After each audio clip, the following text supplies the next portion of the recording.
Okay. మనము previous క్లాస్‌లో calendars మరియు క్లాక్స్ టాపిక్స్ 2 అయిపోయేసుకున్నామండి. ఇప్పుడు మనం చూసే టాపిక్ ఏందంటే డైరెక్షన్స్. డైరెక్షన్స్ అనేది అత్యంత మోస్ట్ ఇంపార్టెంట్ టాపిక్ అండి.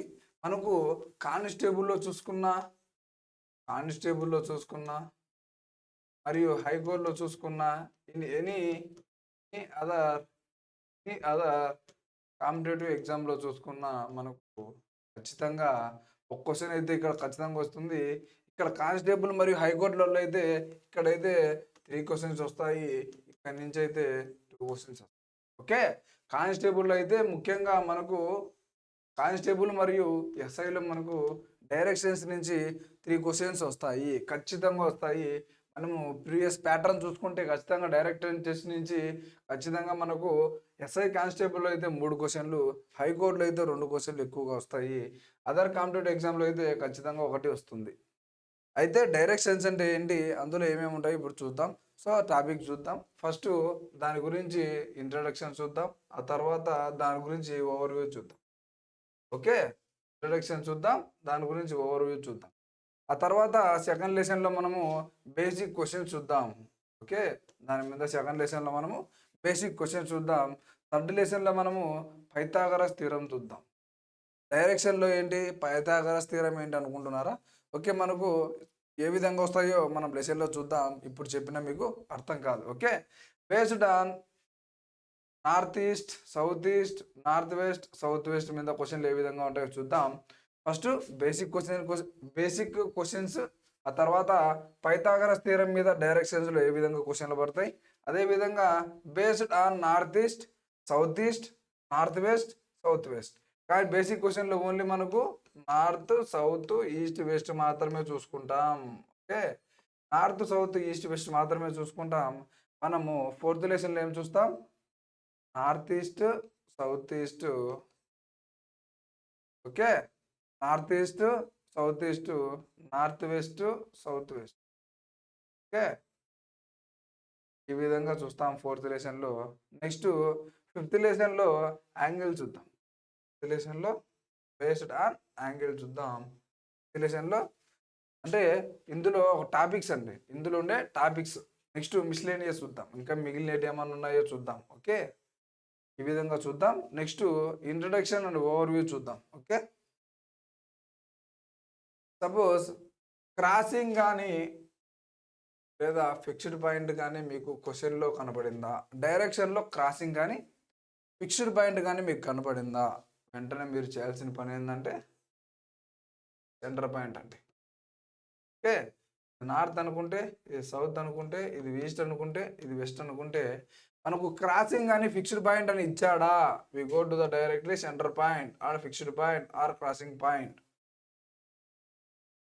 ఓకే. మనకు క్రాసింగ్ పాయింట్ లేదా ఫిక్స్డ్ పాయింట్ అన్నా లేదా దీన్నే మనము ఈ ఫిక్స్డ్ పాయింట్‌గా చెప్తాం. క్రాసింగ్ అన్నా, ఫిక్స్డ్ అన్నా మనము దీన్ని చెప్తాము. నెక్స్ట్ చూద్దాం. ఓకే. ఇది అర్థమైందా అండి? నెక్స్ట్ చూద్దాం. A man walks 20 meters towards north. Okay. 20 meters towards north అంట. ఓకే. 20 మీటర్స్ వెళ్ళినాడంట నార్త్‌కి. లేదా a man walks a man walks 20 meters toward straight. Straight అంటే ఇదే కదండీ! నార్త్ ఇచ్చినా గాని నార్త్ ఇచ్చినా గానీ, లేదా స్ట్రెయిట్ ఇచ్చినా గానీ, అది మీరు నార్త్‌గానే డిక్లేర్ చేసుకోవాలి. నార్త్ ఇచ్చినా నార్తే అవుతుంది. అది that is we all know. But here is straight. Straight ఇచ్చినప్పటికి కూడా అది కూడా నార్తే అవుతుంది. సో, ఈ విధంగా ఇచ్చినా అదే నార్త్ అవుతుంది. ఈ విధంగా ఇచ్చినా కూడా అదే నార్త్ అవుతుంది. స్ట్రెయిట్ అంటే ఇక్కడ మనము నార్త్ తీసుకోవాలి. ఓకే. అర్థమైందా ఇది? ఏ విధంగా తీసుకోవాలనో? Next in which direction A is with respect to B.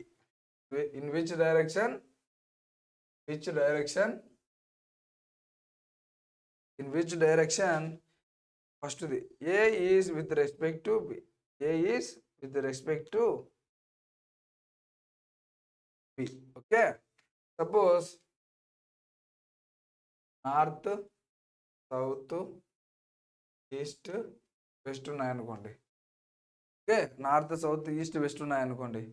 Suppose A అనే పర్సన్ ఇక్కడ ఉన్నాడు, ఏ అనే పర్సన్ ఇక్కడ ఉన్నాడు, బి అనే పర్సన్ ఇక్కడ ఉన్నాడు అనుకోండి. ఓకే, మనకి ఇక్కడ ఏమడుగుతున్నాడు, బికి అంట, బికి ఏ ఎటుపక్క ఉన్నాడు అని అడుగుతున్నాడు. ఏకి బి ఎటుపక్క ఉన్నాడు అని అడగడంలో ఇక్కడ బికి ఏ ఎటుపక్క ఉన్నాడు అని అడుగుతున్నారు. మీరందరూ మిస్టేక్ చేసేది ఏంటంటే దీన్ని ఇట్లా చూసుకొని దీన్ని ఏ నుంచి బిని చూసుకుంటారు, ఏ నుంచి బిని చూసుకుంటారు, అప్పుడు డైరెక్ట్ నార్త్ ఈస్ట్ అని ఆన్సర్ పెట్టొస్తారు. అదే తప్పు అవుతుంది. ఏమడుగుతున్నాడు చూడండి, A is with respect to B అంటే బికి ఏ అనేవాడు ఏ దిక్కున ఉన్నాడు. ఏ అనేవానికి బి ఏ దిక్కున కాదు, బి అనేవాడికి ఏ అనేవాడు ఏ దిక్కున ఉన్నాడంటే ఓకే, మనం ఇక్కడ బి అనేవాడు ఇక్కడ ఉన్నాడు అనుకుంటే మనము దీన్ని ఇక్కడ ఇలా తీసుకోవాలి. బి1ని కేటగరైజ్ చేసుకోవాలి, బి1ని కన్సిడర్ చేయాలి. సో బి1 ఇక్కడ ఉన్నాడంటే బి1కి ఇక్కడ మనకు నార్త్ సౌత్ ఈస్ట్ వెస్ట్ వస్తుంది. అప్పుడు మనకు సౌత్ వెస్ట్ వస్తుంది ఆన్సరు. అర్థమైందా? అదేవిధంగా మనకు ఇక్కడ బి ఇచ్చి ఇక్కడ ఏ ఇచ్చినంటే ఇక్కడ ఫస్ట్ చేసింది రైట్ అవుతుంది. కానీ ఇక్కడ ఏమడుగుతున్నాడు, B is with respect to A is with respect to B అంటే బి అనేవాడు ఇక్కడ ఉన్నాడు అనుకుంటే సపోజ్కి బికి మనం ఇట్లా తీసుకోవాలండి. ఓకే, మనకు బికి ఈ విధంగా తీసుకున్నప్పుడు బి పొజిషన్ ఇక్కడ ఈ పొజిషన్ ఏందని చెప్తాం, south west. So second question ఏమడుగుతున్నాడు చూడండి, బి ఈజ్ ఇది అడుగుతున్నాడు second question. Okay, A is with respect to B అన్నప్పుడు బికి ఏ దిక్కున ఉన్నాడు. ఓకే, బికి ఏ దిక్కున ఉన్నాడు. అదేవిధంగా సెకండ్ క్వశ్చన్ ఏంది, B is A's. Okay, B is A's. First question ఏంది, బికి ఏ దిక్కున ఉన్నాడు. బికి ఏ దిక్కున ఉన్నాడంటే ఈ విధంగా తీసుకోవాలి. అదేవిధంగా బికి ఇక్కడ ఏకి ఇక్కడ సపోజ్ బి ఉందనుకోండి, ఏకి బి ఏ దిక్కున ఉన్నాడు, ఏకి బి ఏ దిక్కున ఉన్నాడు అన్నప్పుడు మనం ఇట్లా తీసుకోవాలి. అప్పుడు ఏమవుతుంది, నార్త్ ఈస్ట్ అవుతుంది. సో ఈ విధంగా క్వశ్చన్స్ ఉంటాయి. ఒక సింపుల్ ఎగ్జాంపుల్తో ఈ క్లాస్లో చూసుకుందాం. మీరు ఏం లేదండి, ఫస్ట్ క్వశ్చన్ ఇస్తానే ఈ విధంగా వేసుకోవాలి. క్వశ్చన్ ఇస్తానే ఈ విధంగా వేసుకోవాలి. So north south east west, A goes 20 metre east అన్నాడు. 20 metre, A goes 20 metre east, then he turns right and walk 30 meters అన్నాడు అనుకోండి. ఏ goes 20 meters east, then he turns right and walk 30 meters. Finally he turns left 3 meters. Okay, finally he turns 20 meter.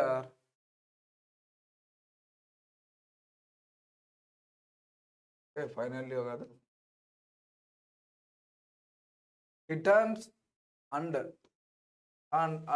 he turns left 20 meters and he turns left 20 meters. Finally in which direction and how far he was అన్నాడు. Okay, ఏమంటున్నాడు, ఏ goes 20 meters east అంట. Okay, ఏ అనేవాడు 20 meters east వెళ్ళాడంటే 10 + 20 వేసుకోండి. Okay, ఇక్కడ 20 వేసుకోండి. East వైపు 20 వెళ్ళాడంటే 20 వేసుకోండి. This is entire different from all others. మిగతా వాళ్ళకు నేను చెప్పేదానికి ఎంటైర్ డిఫరెంట్ ఉంటుంది. అత్యంత ఈజీ వే అండి. ఈ వే తెలియక చాలా కష్టపడిపోతుంటారు డైరెక్షన్స్ టాపిక్స్లో. ఓకే, ఈ వైపు వెళ్ళాడు కదా, ఈ వైపు వెళ్ళేటప్పుడు ఇలా వెళ్ళాడు కదా, ఇలా వెళ్ళినప్పుడు ఇక్కడ 20 వేసుకోండి. And then he turns right. Okay, అతను ఈ విధంగా వెళ్తున్నాడు. సో ఈ విధంగా వెళ్తున్నాడు, ఈ విధంగా వెళ్తున్నాడు కాబట్టి ఇది లెఫ్ట్ అవుతుంది, ఇది రైట్ అవుతుంది. సో ఈ విధంగా వెళ్తున్నాడు కాబట్టి ఇది లెఫ్ట్ అవుతుంది, ఇది రైట్ అవుతుంది. ఏమంటున్నాడు? And then he turns right and walk 30 meters. Okay, 30 meters. Okay, బాగా అర్థం చేసుకోండి. రైట్ అంటున్నాడు. సో ఈస్ట్ ఇలా వెళ్తున్నప్పుడు దీనికి రైట్ ఇది అవుతుంది, రైట్ ఇది అవుతుంది, లెఫ్ట్ పైన అవుతుంది. Okay, and then he turns left, he turns left 20 meters. So ఈ పర్సన్ ఇప్పుడు ఇలాగున్నప్పుడు ఇది రౌట్ అవుతుంది, ఇది లెఫ్ట్ అవుతుంది. అండ్ దెన్ హీ టర్న్స్ 20 అంటున్నాడు. అండ్ దెన్ హీ లెఫ్ట్ అంటున్నాడు. And then he left, he turns left 20 meters. Finally in which direction అంటున్నాడు. ఓకే, ఇన్ విచ్ డైరెక్షన్ అంటున్నాడు. మనకు ఇక్కడ సౌత్ ఉంది, అదేవిధంగా ఈ పక్క ఈస్ట్ ఉంది. సో ఓవరాల్గా మనకు ఇక్కడ 40 meters ఉంది, ఇక్కడ మనకు 30 meters ఉంది. సో మనకు ఇట్లా ఈ విధంగా రెండు సైడ్లు మనకు వచ్చాయి కాబట్టి ఇక్కడ ఖచ్చితంగా పైథాగరస్ థీరం వస్తుంది. ఈ రెండింటి మధ్య ఉన్నారు కాబట్టి మనకు సౌత్ ఈస్ట్ వస్తుంది. ఏ డైరెక్షన్లో ఉన్నాడంటే సౌత్ ఈస్ట్ వస్తుంది. అర్థమైందా?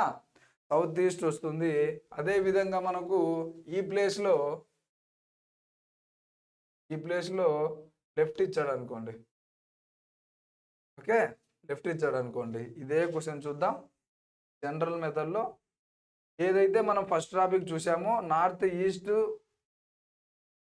సౌత్ ఈస్ట్ వెస్ట్ అని చూసామో ఆ మోడల్లో చూద్దాం. ఇప్పుడు చేసిన మోడల్లో మనము డైరెక్ట్గా క్వశ్చన్ తీసుకున్నాం కాబట్టి అది మనకు డైరెక్ట్గా పైథాగరస్ థీరంలో వచ్చేసింది. మనం ఇప్పుడు జనరల్గా చూద్దాం. ఓకే, నార్త్ అంటున్నాడు, A goes 20 meters to the east, 20 అంటున్నాడు. Next then he turn left and walk 30 meters. Okay, ఇక్కడ ఈస్ట్లో ఉన్నాడు కాబట్టి లెఫ్ట్ ఏమవుతుంది, ఇక్కడ 30 వేసేసుకోండి direct. Next and then he turns left. ఇప్పుడు ఈ విధంగా ఉన్నాడు కాబట్టి ఓకే, నార్త్ స్ట్రైట్గా ఉన్నాడు కాబట్టి ఇది రైట్ అవుతుంది, ఇది లెఫ్ట్ అవుతుంది. సో మనకు లెఫ్ట్ తిరిగి మళ్ళీ 20 వెళ్ళాడు అంటున్నారు. ఓకే, ఫస్ట్ ఈస్ట్కు 20 వెళ్ళారంటున్నారు. ఆ తర్వాత ఈస్ట్కు లెఫ్ట్కి 30 meters వెళ్ళారంటున్నారు. ఆ తర్వాత నార్త్కి లెఫ్ట్ 20 meters వెళ్ళారంటున్నారు. ఫైనల్గా ఈ విధంగా వచ్చినప్పుడు మనము ఈ పక్క సేమ్గా ఉంటే కొట్టేయచ్చు. ఓకే, ఈ పక్క మనకు సేమ్గా ఉంటే కొట్టేయచ్చు. మనకి సౌత్ పక్క ఏం లేదు కాబట్టి మనకు నార్త్ డైరెక్షన్లో 30 meters దూరంలో ఉన్నాడు ఫ్రమ్ ద స్టార్టింగ్. అర్థమైందా? ఓకే, ఫస్ట్ ఈస్ట్కి 20 అంటున్నాడు. ఈస్ట్కి లెఫ్ట్ అనేది 30 నార్త్ అవుతుంది. నార్త్కు లెఫ్ట్ అనేది 20 ఈ పక్క అవుతుంది. అప్పుడు 20 meters మనం కొట్టేయచ్చు. 20 meters కొట్టేయచ్చు. ఫైనల్గా మనకు నార్త్ 30 metersలో ఉంది. అర్థమైందా? ఇంకొక సింపుల్ ఎగ్జాంపుల్ చూద్దాం. Suppose east, north, south, west. ఈస్ట్కు 20 వెళ్ళాడంట. ఓకే, ఈస్ట్కు 20 వెళ్ళాడంట. ఆ తర్వాత సౌత్కి 30 వచ్చాడంట. ఆ తర్వాత నార్త్కి 30 వెళ్ళాడంట. ఫైనల్గా ఈస్ట్కి 20 వచ్చాడంట. సో ఫైనల్గా in which direction he was facing అంటే మనకు నార్త్ సౌత్ ఆపోజిట్ డైరెక్షన్లో సేమ్ ఉంటే చెప్పాం, కొట్టేయమని చెప్పాం. ఓకే, రెండు డైరెక్షన్లో సేమ్ వాల్యూస్ ఉంటే ఏం చేయాలి, కొట్టేయాలి. రెండు డైరెక్షన్లో సేమ్ వాల్యూస్ ఉంటే కొట్టేయాలి. ఫైనల్గా మనకు మిగిలింది ఏంటంటే ఈస్ట్ డైరెక్షన్లో 40 మీటర్ల దూరంలో ఉన్నాడు అని చెప్తాము. ఓకే, ఇది అర్థం చేసుకుంటేనే నెక్స్ట్ లెసన్లో మనము ప్రాబ్లమ్స్ డిస్కస్ చేద్దాం. Thank you.